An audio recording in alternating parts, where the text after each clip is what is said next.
The police cruiser pulled up just as Sarah finished filling in the last shovelful of dirt where her pool used to be. Behind the windshield, Karen's smugly satisfied face glowed in the afternoon sun, and clutched in her perfectly manicured hands was a pink flamingo pool float, the same one that had started this whole nightmare 3 months ago. What Karen didn't know was that Sarah had been recording everything, and the evidence she'd captured would turn this neighborhood feud into front-page news. The truth about what really happened, that summer would destroy more than just a pool. It would shatter lives, expose secrets, and prove that sometimes the victim isn't who you think it is. The sweat dripped from Sarah Martinez's forehead as she pressed the shovel into the black earth one final time. 3 months of planning, 2 weeks of backbreaking labor, and now it was done. Where her kidney-shaped pool had sparkled for 15 years, there was nothing but level ground and fresh sod that would need constant watering for the next month. There, she whispered to herself, wiping her hands on her dirt-stained jeans. Let's see you complain about that, Karen. The late afternoon sun cast long shadows across her backyard, and for the first time in months, Sarah felt something resembling peace. No more 6 a.m. noise complaints. No more city inspectors showing up with clipboards and frowns. No more Karen Whitfield's shrill voice carrying over the fence, cataloguing every perceived slight and imagined violation. Sarah's phone buzzed. A text. From her daughter Emma, away at college. "Mom, are you sure about this? You loved that pool." She typed back quickly. Sometimes you have to cut off the infected limb to save the body. It was dramatic, but it felt true. The pool had become a weapon in Karen's hands, a daily source of ammunition for harassment that had escalated from petty complaints to something much darker. Sarah had documentation going back 3 months, every call to the city, every false report, every manufactured crisis that had Karen's fingerprints all over it. The sound of a car door slamming made Sarah's stomach clench. She didn't need to look to know who it was. Karen's footsteps were as distinctive as her voice, sharp, purposeful clicks that seemed to strike the pavement with personal offense. Sarah Martinez. Sarah turned slowly, keeping her expression neutral. Karen stood at the fence line, her blonde hair pulled into its usual aggressive ponytail, wearing what Sarah had come to think of as her battle outfit, pressed khakis, and a polo shirt that screamed HOA president despite the fact that their neighborhood didn't have one. "I see you've been busy," Karen said, her voice dripping with fake sweetness that fooled no one. Her pale blue eyes scanned the freshly filled area where the pool had been, and Sarah caught the flash of something. Surprise? Disappointment? Before Karen's mask slipped back into place. "Just doing some landscaping," Sarah replied evenly. "You know how it is. Always something to improve around the house." "Oh, I'm sure the city will be very interested in this new landscaping," Karen said, pulling out her phone. She started taking pictures, moving along the fence line like a crime scene photographer. "I hope you pulled the proper permits for all this excavation work. And I do hope you contacted the utility companies first. It would be such a shame if you hit a gas line or something." Sarah felt the familiar burn of anger in her chest, but she'd learned to control it. Every conversation with Karen was a chess match now, and Sarah had gotten good at thinking 3 moves ahead. "Everything's been done properly," Sarah said. "I'm sure you'll verify that with your friends at City Hall." Karen's mouth tightened. They both knew she'd already been calling. Sarah had gotten 2 visits from inspectors in the past week alone, both of whom had found nothing wrong and left looking increasingly irritated with the person who kept sending them on wild goose chases. "You know, Sarah, I have to say I'm disappointed. When I moved in next door 5 years ago, I thought we were going to be such good neighbors. I really did." Karen's voice took on a wounded tone that Sarah had heard variations of many times. "But instead, you've been nothing but hostile and uncooperative. All I've ever done is try to maintain property values and keep our neighborhood safe and pleasant." Sarah almost laughed. If Karen considered filing false noise complaints maintaining property values, she had an interesting definition of community service. "I've always been willing to be neighborly, Karen. Right up until what?" Karen's voice sharpened, dropping the fake hurt. "Until I asked you to be more considerate about your pool parties? Until I mentioned that your teenage daughter's friends were being a little too loud? Until I suggested that maybe having strange men over to clean your pool at all hours wasn't the best look for the neighborhood?" There it was. The real Karen, the one who couldn't help but twist the knife just a little deeper. Sarah felt her. carefully maintained composure starting to crack. My daughter's friends were never loud enough to justify noise complaints. The pool guy comes at 2 p.m. on Tuesdays, hardly all hours. And as for strange men, oh, please, Karen interrupted, waving her hand dismissively. We both know what I'm talking about. Don't play innocent. I have eyes, Sarah. I see who comes and goes from your house. The implication hung in the air like smoke. Sarah felt something cold settle in her stomach. This was new territory, even for Karen. What exactly are you suggesting? Sarah's voice was dangerously quiet. Karen's smile was razor-thin. I'm not suggesting anything. I'm just saying that certain activities might be fine in some neighborhoods, but in a family-friendly area like ours, people talk. People notice things. And sometimes, people feel the need to report what they see. Sarah stared at her neighbor, really stared, and for the first time saw something that chilled her more than anger ever could. There was a gleam in Karen's eyes, a satisfaction that went beyond petty neighborhood feuds. This wasn't about pools or property values or even noise. This was about power. This was about destruction. You've reported me for prostitution, Sarah said. It wasn't a question. Karen's silence was answer enough. You called the police and told them I was running some kind of what?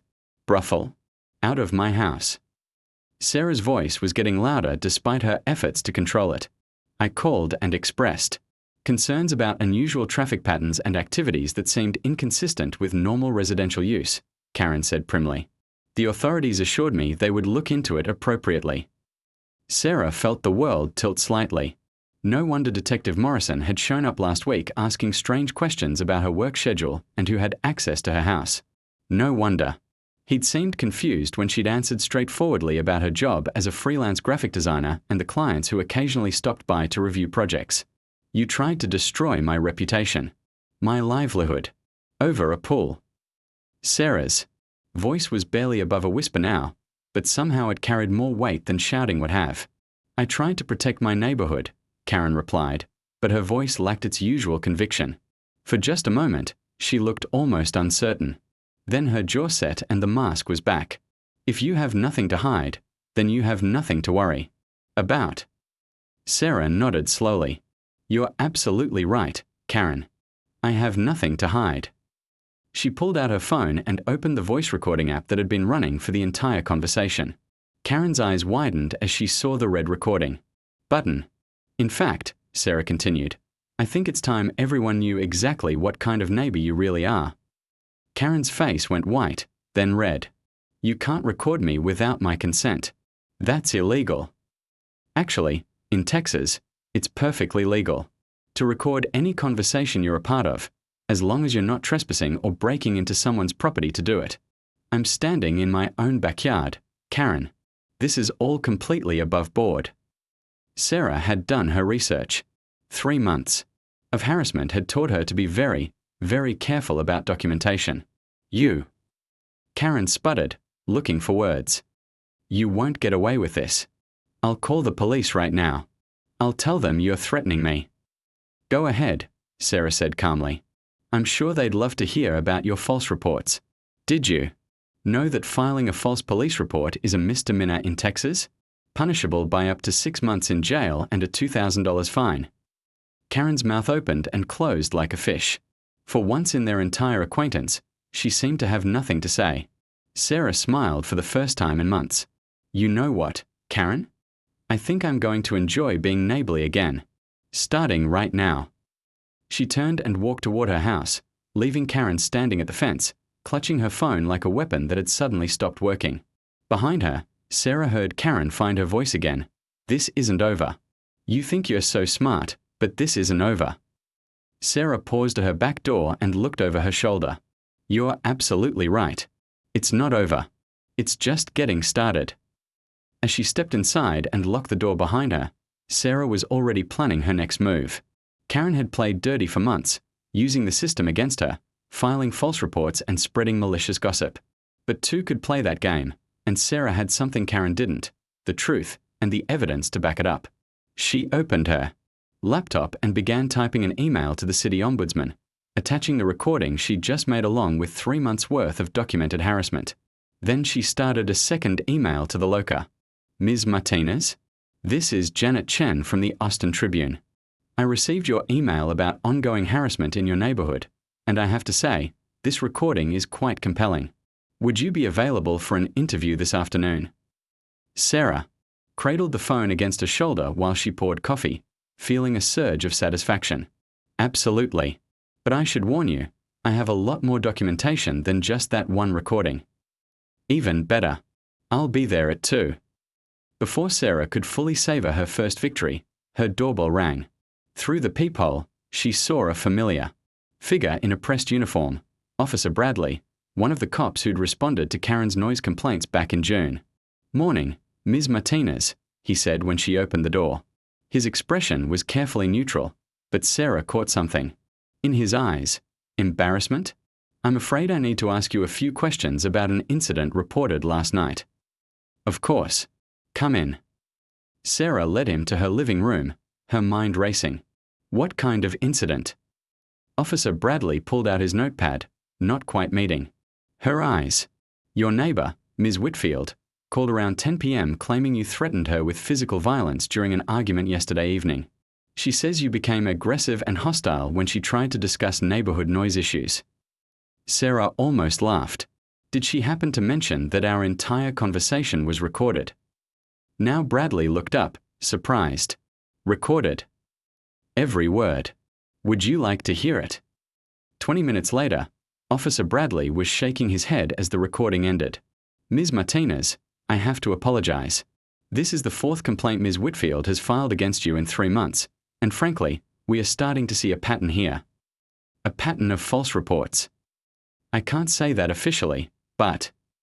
He hesitated, then seemed to make a decision.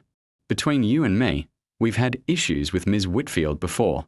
Other neighbors, other complaints that didn't pan out. The prostitution allegation was particularly troubling because it could have seriously damaged your reputation, and there was absolutely no evidence to support it. Sarah felt vindicated but also curious. Other neighbors. The Hendersons moved away last year after she filed 17 complaints about their dog. The Patels ended up installing security cameras after she accused them of running an illegal business out of their garage. They're both accountants who occasionally work from home. And the Johnsons. He trailed off. Well, let's just say a mess. Whitfield seems to have very strong opinions about what constitutes appropriate neighborhood behavior. 17 complaints. Sarah felt a chill. Officer Bradley, is there any legal recourse for this kind of harassment? Well, filing false police reports is a crime. And if there's a pattern of harassment? He looked at her meaningfully. You might want to document everything. Times, dates, witnesses. If it continues to escalate, we might be able to help you. File for a restraining order. After Officer Bradley left, Sarah sat at her kitchen table with a growing sense of unease. She'd thought Karen was just a particularly difficult neighbor, but it sounded like she was dealing with something much more serious. A systematic campaign against multiple families, driving people out of their own neighborhood. Her phone buzzed with a text from an unknown number. Stop spreading lies about me or you'll regret it. Sarah screenshot the message immediately, then called the police station. Officer Bradley sounded tired when he answered.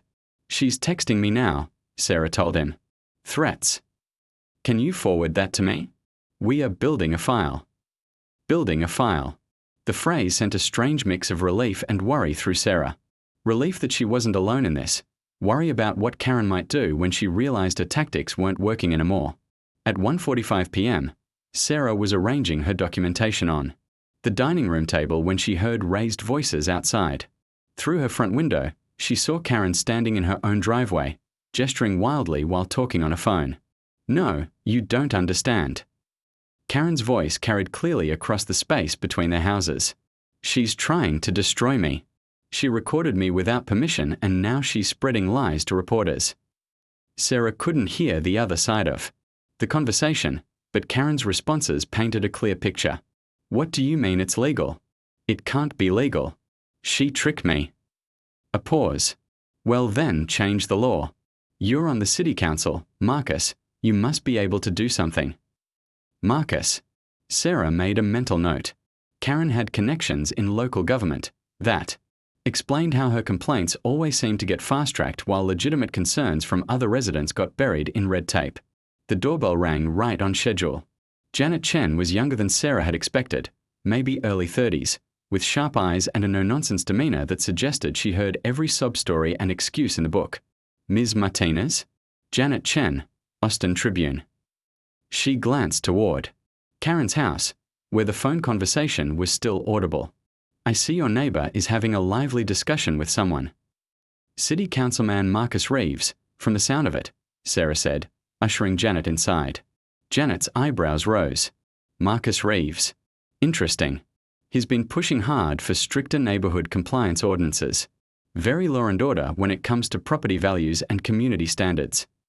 They settled in the dining room, and Sarah began laying out her documentation. 3 months of incident reports, photographs of Karen taking pictures over the fence, copies of all the city complaints filed against her, obtained through public records requests, and a timeline that showed the escalating pattern of harassment. This is impressive, Janet said, scrolling through the audio files on Sarah's phone. You've documented everything. I'm a graphic designer. Organization and documentation are kind of my thing. Sarah pulled out another folder. But here's what really concerns me. I did some research after talking to Officer Bradley this morning. She handed Janet a printout of property records and news articles. The Hendersons sold their house for $20,000 under market value after 18 months of harassment. From Karen. The Patels moved to their son's house in Dallas after Karen filed complaints about them with ICA. They're naturalized citizens, but apparently Karen thought their accents were suspicious. Janet was taking notes rapidly. How many families? At least 5 in the past 3 years. All of them sold below market value or moved away entirely. And guess who put an offer on 3 of those properties through a shell company registered to her husband's business? Janet looked up sharply. Karen Whitfield. Karen and Robert Whitfield purchased the Henderson property for $15,000 below what they sold it for, flipped it, and sold it for a $30,000 profit. They tried to buy the Patel place too, but it went to another buyer. So this isn't just harassment. This is a systematic campaign to drive down property values so she can buy low and sell high. That's what it looks like to me. Sarah pulled out the last folder. And here's the really interesting part. I found her social media profiles. Janet leaned forward as Sarah opened her laptop. Karen's Instagram account was a carefully curated showcase of home improvement projects, before and after shots, and inspirational quotes about creating beautiful spaces and investing in your community. She's built an entire personal brand around neighborhood improvement and property flipping, Sarah explained. 15,000 followers, sponsorship deals with home improvement companies, a lifestyle blog about transforming communities one house at a time. And she transforms them by driving out the current residents, Janet murmured, still scrolling. Wow. This is a much bigger story than neighborhood drama. They were interrupted by a loud crash from outside. Through the dining room window, they saw Karen in her backyard, apparently having knocked over her own patio furniture. In her agitation, she was still on the phone, pacing in tight circles.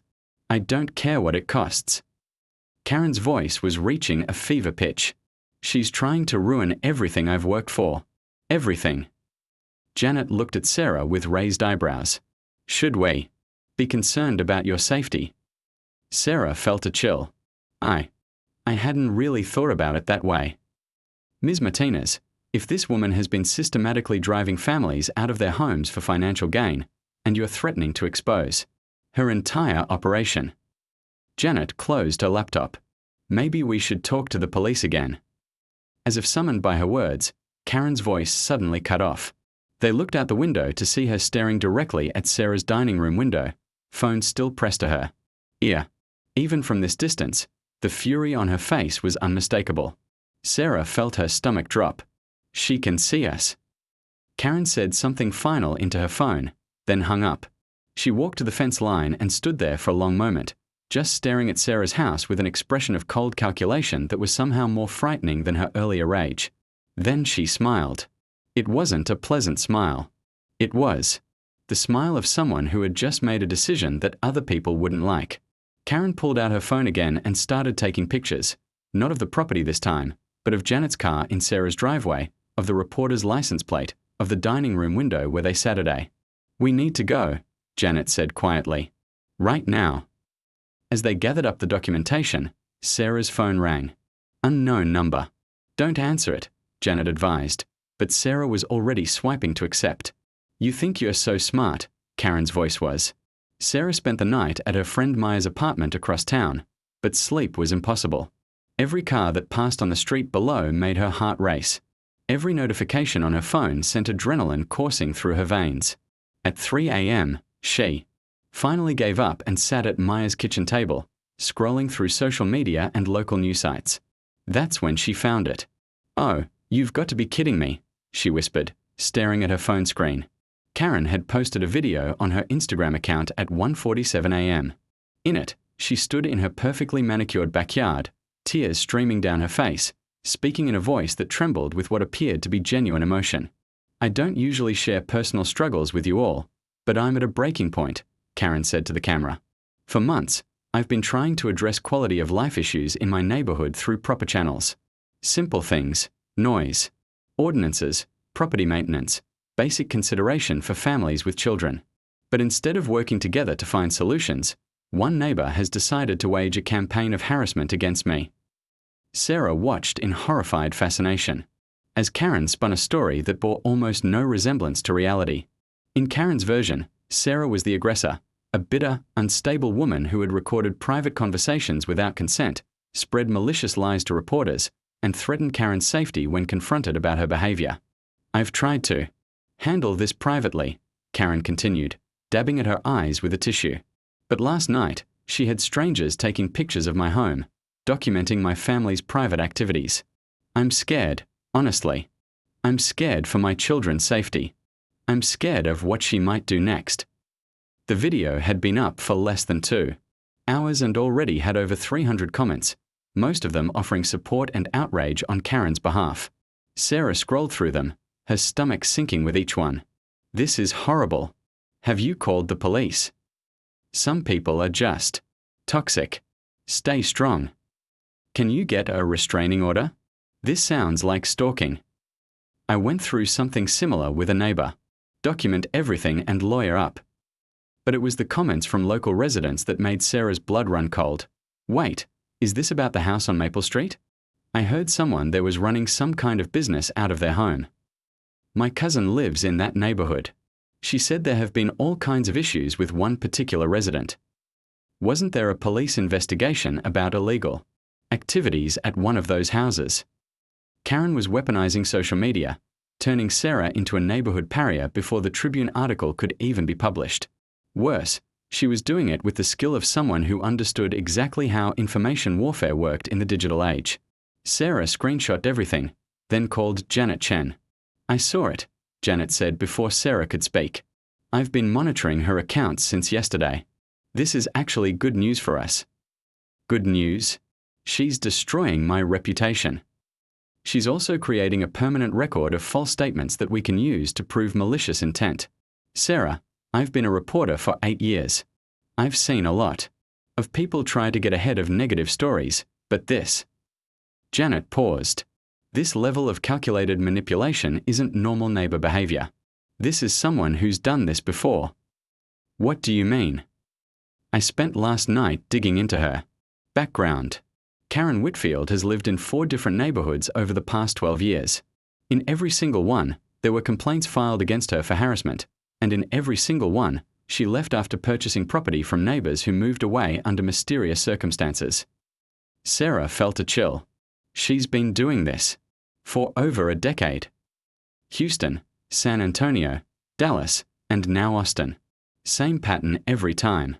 Move in, identify vulnerable targets, launch harassment campaigns, drive down property values, buy low, flip high, and move on to the next neighborhood. Then why hasn't anyone stopped her? Because she's very, very good at this. She files complaints through official channels, maintains plausible deniability, and when things get too hot, she plays the victim card and disappears. You're the first person who's documented her behavior comprehensively enough to build a real case. Sarah looked out Maya's window at the early morning sky. Somewhere across town, Karen was probably sleeping peacefully, confident that her latest manipulation had worked. Janet, I want to go home. Sarah, I really think I'm not running anymore. She's been chasing families out of their homes for over a decade, and she's gotten away with it because no one stood their ground long enough to fight back. Well, I'm fighting back.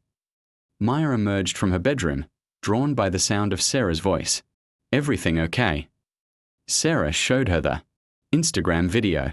Maya watched it with growing incredulity, then handed the phone back with a disgusted shake of her head. That's some Oscar-worthy acting, Maya said. What are you going to do? I'm going home, and I'm going to finish what I started. An hour later, Sarah was back in her driveway, immediately noticing that something was wrong. Her front lawn, which she'd mowed just 3 days ago, was now covered in small yellow flags connected by string, the kind utility companies use to mark underground lines. She walked closer and read the tags: Emergency gas line inspection, do not disturb. Sarah pulled out her phone and called the gas company. After 10 minutes on hold and 3 transfers, she finally reached a supervisor. We don't have any scheduled work on your street, he told her. And we certainly wouldn't mark a residential lawn without notifying the homeowner first. Someone called in a gas leak report at your address yesterday evening, but our technician found no evidence of any leak. So these flags shouldn't be there. I'd recommend calling the police. Someone's impersonating utility workers, which is a felony. Sarah hung up and immediately called Officer Bradley. He arrived within 20 minutes, took photos of the flags, and helped her remove them. This is escalating quickly, he said, shaking his head. First the false reports, then the threatening. Text, now this. I'm going to recommend that you file for an emergency protective order. Can you do that based on what we have? With the documented pattern of harassment, the false police reports, and now this utility flag incident. Bradley nodded. Yeah, I think we can make a case.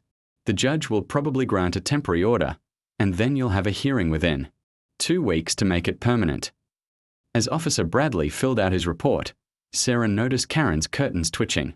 She was watching, probably trying to figure out why the police were there again. Sarah's phone rang. Unknown number again. Don't answer it, Officer Bradley advised, but Sarah was already swiping to accept. You just don't learn, do you? Karen's voice was different this time, colder, more controlled. I tried to handle this the nice way. I tried to give you a chance to just move on quietly, like the others did. But you had to be difficult. Karen, whatever you're planning. Oh, I'm not planning anything, Sarah. I don't need to plan. You've already done all the work for me. The line went dead. Officer Bradley was looking at Sarah with concern. What did she mean by that? He asked. Before Sarah could answer, her phone buzzed with a notification. A tagged photo on Instagram. Sarah opened the app and felt the world tilt. Karen had posted a photo of Sarah's house with the caption, "When neighbors won't address serious safety violations, sometimes you have to take action to protect the community. Gas leaks are nothing to joke about. Hashtag safety first, hashtag community watch, hashtag responsible neighbors." The post already had dozens of likes and comments from people expressing concern about safety violations and praising Karen for taking action. Several people had shared it to local Facebook groups with captions like, "Be careful if you live near Maple Street," and "Gas leak cover-up in Riverside neighborhood." She planted those flags, Sarah realized. She called in a fake gas leak report, then planted utility flags on my lawn so she could photograph them and post about how I'm endangering the neighborhood. Officer Bradley was reading over her shoulder, his expression growing darker by the second. That's harassment, filing false reports, impersonating utility workers, and defamation. We are adding charges. But Sarah was scrolling through the comments, and what she saw made her stomach drop. Local news outlets had started picking up the story. The hashtag #MapleST was trending in Austin. And somehow, in less than 12 hours, Karen had managed to turn herself into a local hero fighting against a dangerous, negligent neighbor. "Officer Bradley," Sarah said quietly, "I think I'm in real trouble here." He looked at her with sympathy.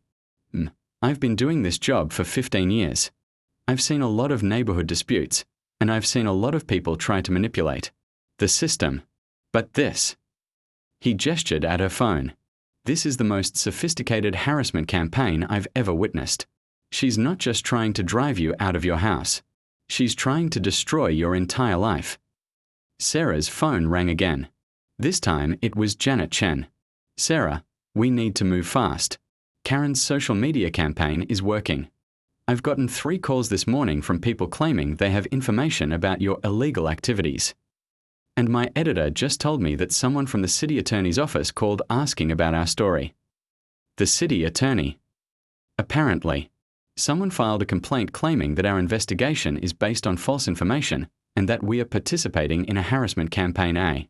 3 days later, Sarah's Instagram post had been shared over 2,000 times, spawning a digital battlefield that had split Austin's social media landscape into 2 warring camps. #Team Sarah and #Team Karen hashtags were trending locally, with local news outlets picking up the story as a neighborhood dispute gone viral.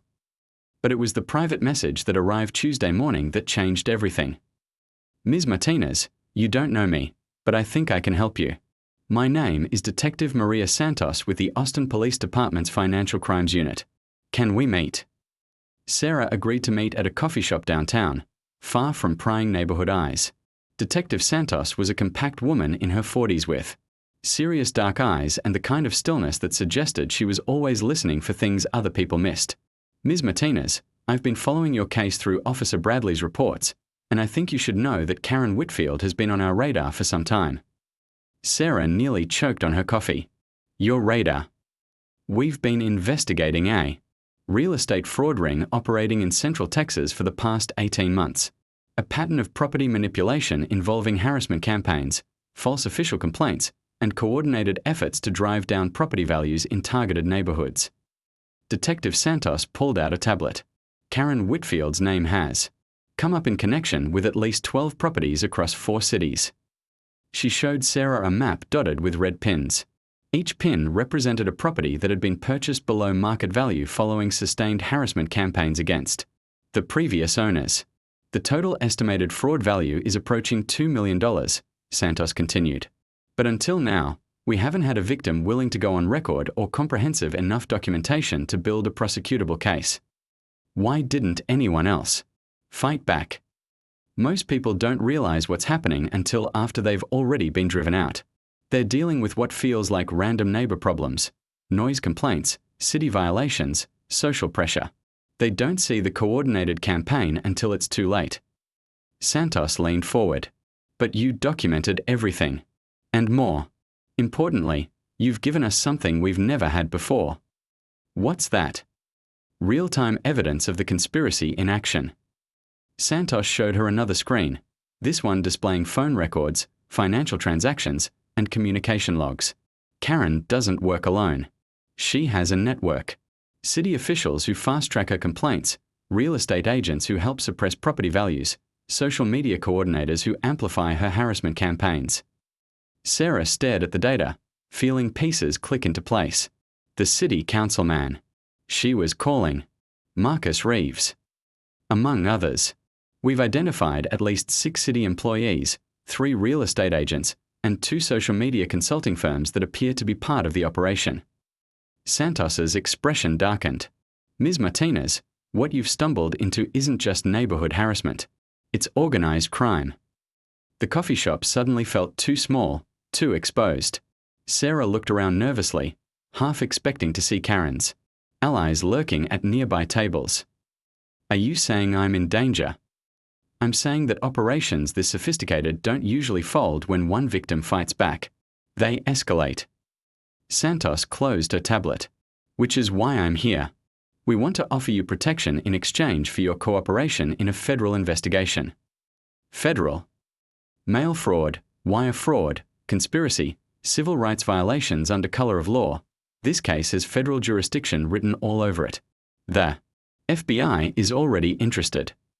Sarah's phone buzzed with a text from Janet Chen. Need to talk. Urgent. Something big happened. Detective Santos, I need to take this call. Janet's voice was tight with excitement when Sarah called her back. Sarah, you're not going to believe this. I just got a call from someone named Robert Hendricks. He says he used to live in your neighborhood, and he has information about Karen Whitfield that could change everything.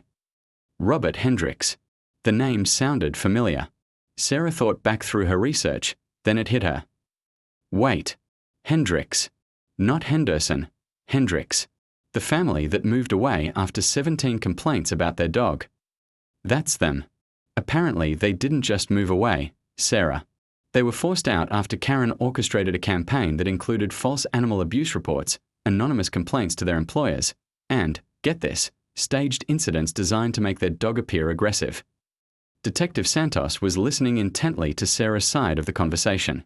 When Sarah hung up, the detective was already reaching for her phone. Where is Robert Hendricks now? Santos asked. Janet's meeting with him in an hour. Why? Because, if he has evidence of staged incidents and false reports from 3 years ago, that establishes pattern and intent going back further than we thought. Santos was already dialing. I need to talk to him before he talks to anyone else. 2 hours later, they were all gathered in a conference room at police headquarters. Sarah, Janet, Detective Santos, Robert Hendricks, and FBI Special Agent Lisa. Park. Hendricks was a soft-spoken man in his 60s who looked like he'd aged more than 3 years since leaving the neighborhood. I should have spoken up sooner, he said, spreading documents across the table. But after what she put us through, we just wanted to get as far away as possible and forget it ever happened. What Robert Hendricks had brought was devastating security. Camera footage showing Karen throwing meat over their fence to attract stray dogs, then filming the resulting chaos when his elderly golden retriever tried to protect its territory. Recorded phone calls of Karen coaching someone else on how to file anonymous complaints using different voices and names. Bank records showing payments from Karen to a private investigator who had harassed the Hendricks family at their workplaces. She didn't just want us gone, Hendricks explained. She wanted us destroyed. My wife lost her job because of the harassment. I had to take early retirement because of the stress. We sold our house for $40,000 less than we'd paid for it 5 years earlier. And Karen bought it. Agent Park asked. Through a shell company, yes. Then she flipped it 6 months later for a $60,000 profit. Sarah felt sick. How many other families? That's what we are trying to determine, Santos said. Mr. Hendricks, are you willing to testify against Ms. Whitfield and her associates? Absolutely. My wife died last year from a stress-induced heart attack. I hold Karen Whitfield partially responsible for that. His voice was quiet but determined. If I can help stop her from doing this to anyone else, I'll do whatever it takes. Agent Park was taking notes rapidly. Mr. Hendricks, you mentioned coaching someone else on filing complaints. Do you still have those recordings? Everything's on this drive. He handed her a USB stick. 3 years' worth of documentation. I may have left that neighborhood, but I never stopped investigating. Janet looked up from her own notes. How did you know to contact me now? I've been monitoring social media for mentions of Karen's name ever since we moved. When I saw what was happening to Ms. Martinez, I knew I had to come forward. He looked at Sarah with something like admiration.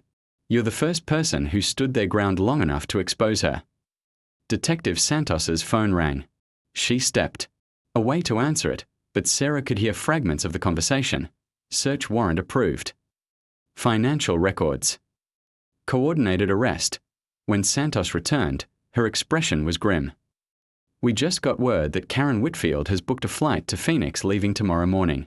One-way ticket. Agent Park stood up immediately. She's running. We need to move now. Wait, Sarah said. If you arrest her now, before we've gathered all the evidence, won't her associates just scatter? Not if we arrest them all simultaneously, Santos replied. Sarah, we have enough evidence for federal charges against Karen and at least 4 co-conspirators. But you're right, timing is critical. Sarah felt a strange calm descend over her. After months of feeling like a victim, like someone things were happening to, she suddenly realized she had agency in this situation. What if we don't let her run? She asked. What do you mean? I mean, what if we give her a reason to stay and fight? What if we make her think she's winning? Janet was looking at her with growing understanding. You want to bait her into making a mistake. I want to give her enough rope to hang herself and everyone working with her. Sarah turned to Agent Park. How long do you need to coordinate arrests for everyone involved? 48 hours, minimum. Then I'll give you 48 hours. Sarah pulled out her phone. But I'm going to need backup. She scrolled through her contacts and found the number she was looking for. Maya answered on the first ring. Maya, remember how you said you wanted to help? Well, I've got a job for you. How do you feel about playing the role of a concerned neighbor? As Sarah outlined her plan, she could see respect growing in Detective Santos's eyes. By the time she finished explaining, even Agent Park was nodding approvingly. Ms. Martinez, Park said, that's either brilliant or completely insane. Why can't it be both? Sarah replied. Robert Hendricks was shaking his head in amazement. You're going to walk right into the lion's den. No, Sarah corrected him. I'm going to drag the lion out of her den and into the light where everyone can see what she really is. She stood up and looked around the room at her unlikely allies, a reporter, a detective, an FBI agent, and a man seeking justice for his dead wife. Karen Whitfield Ha. Sarah stood in her backyard at exactly 6 p.m. on Thursday evening, holding a pink flamingo pool float. It was the same one from Karen's Instagram photos. Maya had bought it from a pool supply store that afternoon as part of their plan. The bait was set. Sarah's phone was live streaming to Facebook, and she'd spent the day strategically posting about her decision to reinstall the pool after careful consideration of neighborhood feedback. Every post was designed to provoke Karen into making one final, desperate move. Well, I've learned a lot about my neighborhood over the past few weeks, Sarah said to her phone camera, making sure her voice carried over the fence. And I've decided that some people's concerns deserve more consideration than others. So I'm putting the pool back in. She gestured to the freshly filled area where her pool used to be. Right here, exactly where it was before. Because you know what? This is my property, and I'm done letting bullies dictate how I live my life. Through her earpiece, she could hear Detective Santos coordinating surveillance teams. Target is moving. She's coming outside. Sarah continued her performance, knowing that Karen was now standing at the fence line, probably recording her own video. I want to thank everyone who supported me during this difficult time, and to those who tried to drive me away with lies and harassment. Well, let's just say karma has a way of catching up with people. Sarah Martinez. Karen's voice cut across the evening air like a blade. What do you think you're doing? Sarah turned slowly, keeping her phone camera trained on Karen. Hello, Karen. I'm having a pool installed. Is there a problem? Karen was practically vibrating with fury. She had her own phone out, recording, and Sarah could see the calculation in her eyes, trying to figure out how to spin this new development to her advantage. You can't just reinstall a pool without permits, without environmental impact studies, without considering the effect on neighboring properties. Karen was getting louder with each word. I'll call the city right now. Go ahead, Sarah said calmly. I'm sure they'll be very interested in what you have to say. She was right, but not in the way Karen expected. In her earpiece, Sarah heard Agent Park's voice. City Councilman Reeves just received a call. He's moving toward his car. Karen was already dialing, her movements sharp and aggressive. Marcus. It's Karen Whitfield. Yes, I need you to send someone to 1247 Maple Street immediately. She's installing another pool without permits, and I have reason to believe she's doing it specifically too. What? What do you mean you can't? Marcus, you promised. Sarah watched Karen's face change as she realized something was wrong. The phone call wasn't going the way she expected. Maya, you're up, Sarah said quietly into her earpiece. Right. On cue, Maya emerged from Sarah's back door carrying a folder full of official-looking documents. She dressed conservatively and wore a fake city ID badge that looked convincing from a distance. Ms. Martinez, Maya said loudly enough for Karen to hear, I've completed my inspection of the permits and environmental assessments. Everything appears to be in order for the pool installation. Karen ended her phone call and rushed to the fence. Excuse me. Excuse me. What department are you with? I want to see those permits. Maya looked at Karen with practiced bureaucratic indifference. These are preliminary documents for a private property inspection. I can't share them with non-residents. I am a resident. I live right there. Karen pointed at her house. And I've filed multiple complaints about this property. I have a right to know what's happening. Actually, Maya said, consulting her clipboard, according to our records, you've filed 17 complaints about this address in the past 6 months, 14 of which were found to be without merit. That's unusual. Sarah could see Karen's mind racing, trying to figure out how to handle this unexpected development. In her earpiece, Detective Santos updated her. Reeves is en route. Financial Crime Unit is in position at his office. Real estate agent Patricia Vance just received a panic call. We are monitoring. Karen made a visible effort to compose herself. Look, I don't know who you are, but there are serious concerns about this property. Safety issues, zoning violations, potential illegal activities. Maya raised an eyebrow. That's a very serious accusation. Do you have evidence of illegal activities? Well, there have been investigations. The police have been here multiple times. There was a prostitution investigation. Maya interrupted. Filing false reports is a serious crime. Are you certain you want to continue making unsupported allegations? Karen's face flushed red. False reports. I never filed any. False reports. Everything I reported was legitimate. Ask Officer Bradley, ask Detective Morrison, ask anyone at City Hall. Actually, Maya said, we have asked them. And we've reviewed all your complaints. Ms. Whitfield, isn't it? Karen Whitfield, of 1249 Maple Street. The use of her full name seemed to rattle Karen. Who are you really? Sarah decided it was time for the final act. She turned her phone camera to include Karen in the frame and spoke directly to her livestream audience. I want everyone watching to meet my neighbor, Karen Whitfield. For the past 3 months, she's filed dozens of false complaints against me, attempted to have me investigated for prostitution, threatened me, harassed me, and tried to force me to sell my home. But what you might not know is that Karen has been doing this for over a decade, in multiple cities, to dozens of families. Karen's eyes went wide. You can't say that. That's defamation. I'll sue you. Really? Sarah smiled. Because I have documentation for everything. Police reports, recording of our conversations, evidence of your real estate purchases, and testimony from your previous victims. She nodded to Maya, who pulled out a different folder. Robert and Helen Hendricks, forced to sell their home in 2021 after a campaign of harassment. The Patel family, driven out in 2022 after false immigration complaints. The Johnsons, who moved to Dallas after you filed 17 noise complaints about their newborn baby. Karen was backing away from the fence now, but Sarah wasn't done.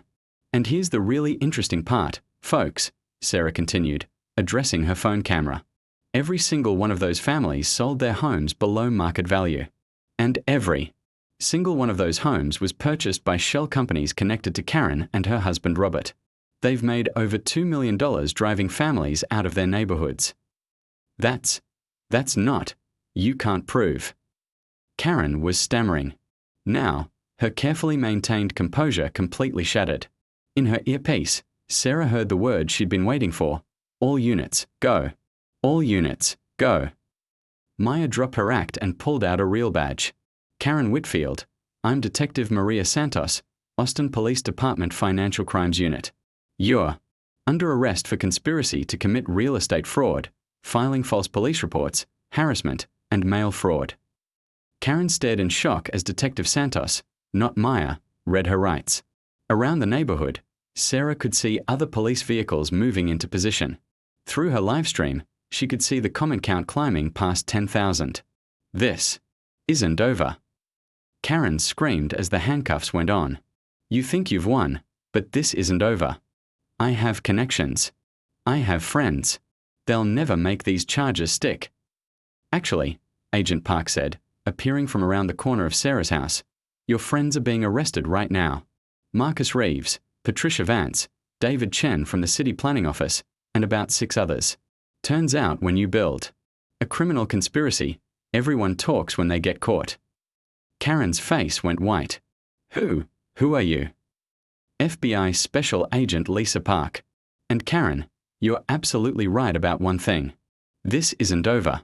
This is just the beginning. We are looking at federal charges now.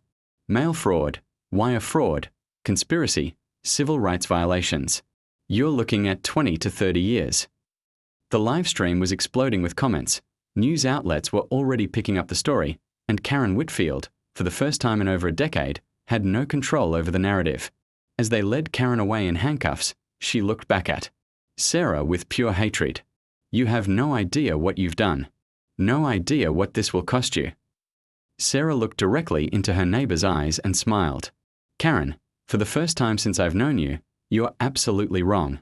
I know exactly what I've done. I've stopped you. And it didn't cost me anything except a pool I didn't really need anyway. 6 months later, Sarah sat in her backyard, reading the final article in Janet Chen's award-winning investigative series about the Maple Street conspiracy. Karen Whitfield had been sentenced to 15 years in federal prison. Marcus Reeves was facing impeachment proceedings. The FBI had recovered over $3 million in fraudulent property transactions. Most importantly, 12 families had been compensated for their losses, and new legislation had been passed making it easier to prosecute coordinated harassment campaigns. Sarah's phone buzzed with a text from Robert Hendricks. Saw the news about Karen's sentencing. Helen would have been proud of what you did. Sarah smiled and looked across her yard at the spot where her pool used to be. She'd decided not to reinstall it after all. Instead, she'd planted a garden there, flowers that bloomed in every season, beautiful and resilient and impossible to complain about. Sometimes the best victory wasn't getting back what you'd owe.